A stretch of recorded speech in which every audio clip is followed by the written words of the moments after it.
बिहार सरकार पर तंज कसकर सुशील मोदी फंस गए हैं। बिहार के पूर्व उप मुख्यमंत्री और राज्यसभा सांसद सुशील कुमार मोदी ने तेजस्वी यादव और नीतीश कुमार की जोड़ी पर सवाल उठाया।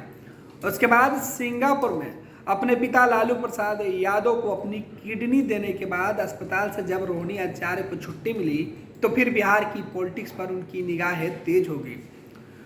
अपने विरोधियों को सिंगापुर में बैठे बैठे रोहिणी सोशल मीडिया पर खूब जवाब देती हैं।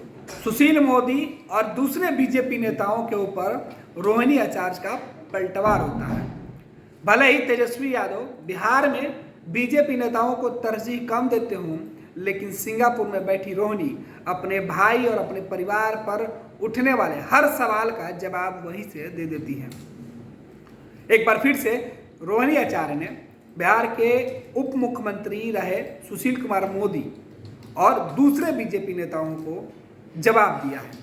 ये सवाल नीतीश कुमार तेजस्वी यादव की जोड़ी पर उठाया गया था, महागठबंधन की सरकार पर उठाया गया था, जिसके बाद ये जवाब आया है। रोहिणी ने कई ट्वीट किए हैं और उन तमाम ट्वीट में बीजेपी नेताओं के ऊपर हमला है, तंज है। सबसे ज़्यादा निशाने पर सुशील कुमार मोदी हैं। हालांकि रोहिणी ने किसी नेता का नाम तो नहीं लिया है, लेकिन जिस तरीके से उन्होंने इशारे में जवाब दिया है, उसका मतलब बिहार के सियासत में साफ है।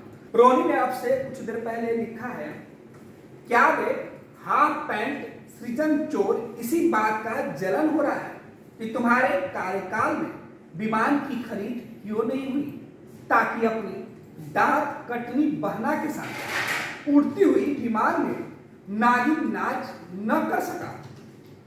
क्यों बे मुंह टेढ़वा, जब कोरोना काल में देश की जनता इलाज के अभाव में तड़प तड़प कर मर रही थी, तब बीजेपी पूरे देश के हर जिले में करोड़ों रुपए खर्च करके पार्टी का आलीशान बिल्डिंग बना रही थी। तब उस समय तुम्हारी नैतिकता घास चरने चली गई थी। तब जनता के पैसों का खुला दुरुपयोग न हो रहा था।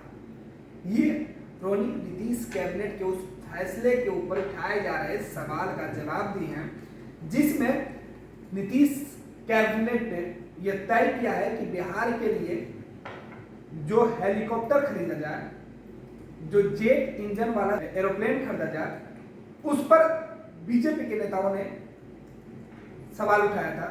अब उन्हीं सवालों का जवाब रोहिणी ने दिया है। उस समय तो तुम अपने मुंह में दही जमाकर दांत कटनी बहना के संग सत्ता का रसानंद ले रहे थे।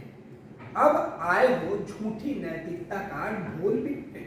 रोहिणी ने आगे पर फिर से लिखा है अगले ट्वीट में, क्यों बे मुंह टिलवा, क्या भारत जैसे गरीब देश के लिए 8500 करोड़ का विमान खरीदने का फैसला जनता के पैसे का खुला दुरुपयोग नहीं था, जहां की 80 करोड़ आबादी 5 किलो अनाज के सहारे जीवन गुजर बसर कर रही है। कहां से इतनी बेशर्मी लाते हो? कभी आईना देख लिया करो। ये सीधे तौर पे केंद्र सरकार पर ये तंज है। और केंद्र सरकार ने जो विमान खरीदा था प्रधानमंत्री के लिए, उसे लेकर रोहिणी ने ये ट्वीट किया है।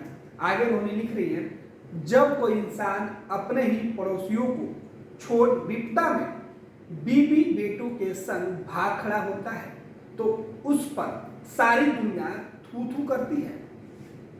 मगर यहाँ तो मुंह टेढ़वा के हाथ में पूरे राज्य की बागडोर थी। उसके बाद भी इस तरीके की कायराना हरकत क्यों चुल्लू भर पानी में डूब मरने जैसा नहीं है। और फिर भी वही बेशर्म फेसबुक और ट्विटर पर नैतिकता की दुहाई देते थक नहीं रहा है।